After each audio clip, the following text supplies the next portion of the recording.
मध्य प्रदेश और छत्तीसगढ़ में बीजेपी बड़ा खेल करने की मूड में है, कोशिश भी कर रही है। 100 करोड़ तक की बोली लग रही है विधायकों के लिए। चुनाव में सिर्फ जीत ही नहीं, विधायकों को काबू में रखना कांग्रेस के लिए सबसे बड़ी मुसीबत बन सकती है। छत्तीसगढ़ और मध्य प्रदेश में बीजेपी जो सेंध मारने की कोशिश कर रही है, उसके बारे में मैं विस्तार से आपको इस वीडियो में बतलाऊंगी, तो वीडियो को पूरा जरूर देखिएगा, तभी आपको सारा खेल समझ में आ जाएगा। दोस्तों नमस्कार, स्वागत है आपका देश नीति पर। देश नीति, केवल सच्ची और पक्की खबरें। कहा जाता है कि भाजपा जहां जीतती है वहां तो सरकार बनाती है, और जहां नहीं जीतती है वहां भी सरकार बनाती है। विधायकों की खरीद फरोख्त में सबसे माहिर भारतीय जनता पार्टी है, इसमें कोई दो राय नहीं। और अब भाजपा की नजर छत्तीसगढ़ और मध्य प्रदेश पर है। दोस्तों इस मैप को गौर से देखिए। 2018 में भाजपा की पॉलिटिकल ग्राफ सबसे ऊपर रही। 2019 चुनाव से पहले 2018 का ये भगवा साम्राज्य बीजेपी की ताकत थी, और अब 2023 का ये मैप देखिए 50-50 भी नहीं रहा अब। और अब 40 और 60 की रेशियो में जो है ना भाजपा नजर आ रही है। अगर इसमें से मध्य प्रदेश भी निकल जाए, मतलब समझिए कि बीच का एक बड़ा सा हिस्सा अगर कांग्रेस के पास चला जाए, तो पॉलिटिकल मैप से बीजेपी के पास सिर्फ यूपी छोड़ करके बड़ा कोई राज्य बचेगा ही नहीं।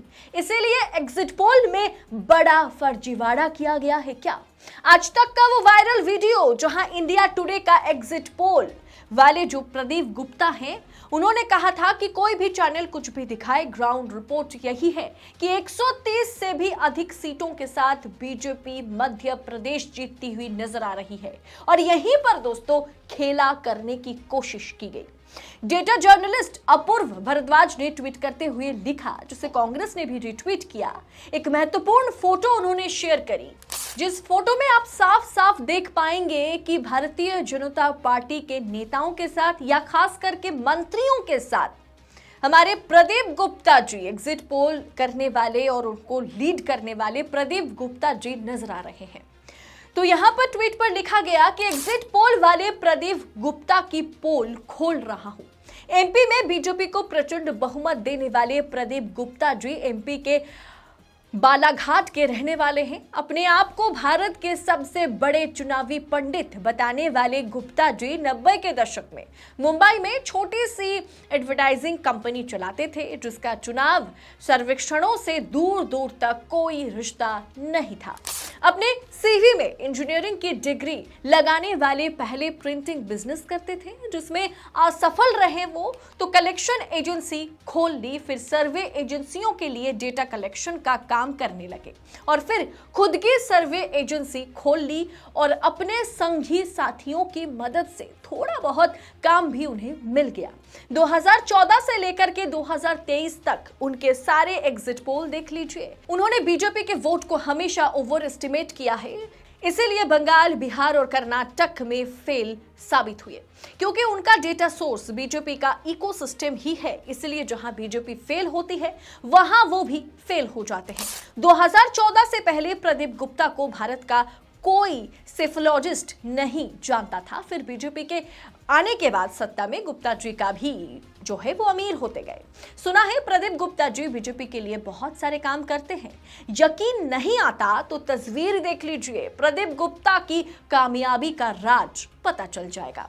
दोस्तों कभी कभी ऐसा वाकई होता है, कभी कभी ऐसा एग्जिट पोल बीजेपी दिखवाती है अपने ही एजेंट और चैनल के जरिए, वो असल रिजल्ट से बिल्कुल उलट होता है, ताकि अगर कांग्रेस या कोई दूसरी पार्टी जीत रही हो, काउंटिंग के दिन के लिए उस पार्टी के कार्यकर्ताओं के मनोबल टूट जाए, इसकी कोशिश की जाती है, और बूथ कैप्चरिंग में बीजेपी को छूट मिल जाए, इसके लिए ये सारा खेल किया जाता है। और कांग्रेस या अन्य पार्टी सवाल ना कर सके कि एग्जिट पोल के खिलाफ इस तरह के नतीजे। और साथ ही साथ इसमें फायदा यह भी होता है कि अगर आप एग्जिट पोल में दिखाते हैं कि भारतीय जनता पार्टी की सरकार आ रही है, तो चुनाव के बाद या नतीजे आने के बाद एक तरह से कांग्रेस या कोई विपक्षी पार्टी जो शायद सत्ता पर काबिज रहने की कोशिश में लगे हैं वो आप पर सवाल नहीं उठाएगा। इसलिए मध्य प्रदेश के लिए ऐसा एग्जिट पोल इंडिया टुडे की ओर से जारी किया गया और जारी करने वाले व्यक्ति पर आरोप लगा है कि वो डेटा एनालिस्ट कम और भाजपा एजेंट ज्यादा है। कांग्रेस ने दोस्तों जनता पोल के बारे में भी खुलासा किया है। कांग्रेस ने साफ कर दिया कि मध्य प्रदेश में कांग्रेस की सरकार बनती नजर आ रही है। दोस्तों वहीं मीडिया रिपोर्ट के मुताबिक कमलनाथ ने दावा किया कि कुछ एग्जिट पोल जानबूझकर बनाए गए। चुनाव हार चुकी है भाजपा, इसीलिए इस तरह की हरकत करती हुई भारतीय जनता पार्टी और उनकी मीडिया सेल नजर आ रही है।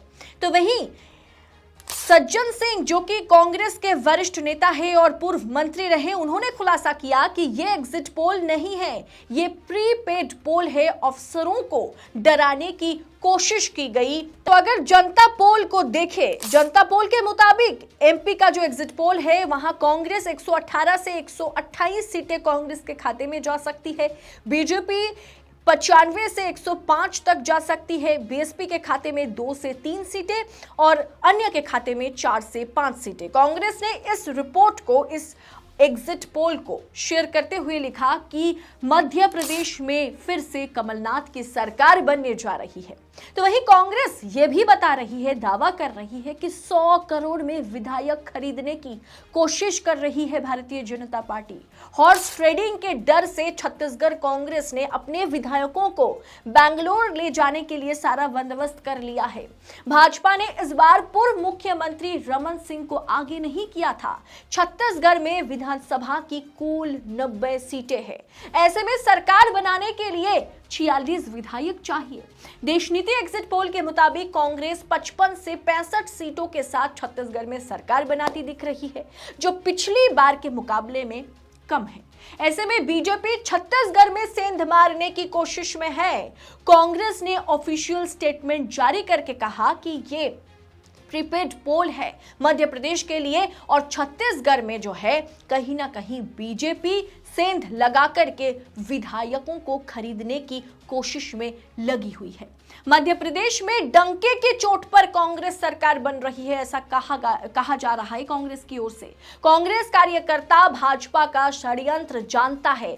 भाजपा इस समय साजिशकर्ता पार्टी के अलावा कुछ और नहीं है, ऐसा लगातार कांग्रेस दावा कर रही है। तो कांग्रेस ने जो दावा किया है कि मध्य प्रदेश में कमलनाथ की सरकार बन रही है और कार्यकर्ताओं और अफसरों को डराने के लिए ये झूठा exit poll Bharatiya Janata party की ओर से ही कहीं ना कहीं जो है प्रोजेक्ट किया गया, दिखवाया गया। इस पर आपकी राय क्या होगी? क्या वाकई छत्तीसगढ़ में 100 करोड़ रुपए दे करके या कहीं ना कहीं बाकी राज्य में भी करोड़ों के हिसाब से विधायक खरीदने की कोशिश भारतीय जनता पार्टी कर रही है? आपको क्या लगता है? 3 दिसंबर को तो नतीजे आ ही जाएंगे, मिजोरम के लिए 4 दिसंबर को नतीजे आएंगे और फिर तय हो जाएगा कि 2024 चुनाव में कौन सी पार्टी को सबसे बड़ा झटका लगने वाला है। तो आप देश नीति के साथ बने रहिएगा। अगर ये वीडियो आपको पसंद आई होगी, अगर आपको ये वीडियो खास लगा होगा तो वीडियो को लाइक कीजिए, कमेंट कीजिए और शेयर करना बिल्कुल मत भूलिएगा। नमस्कार, जय हिंद, जय भारत।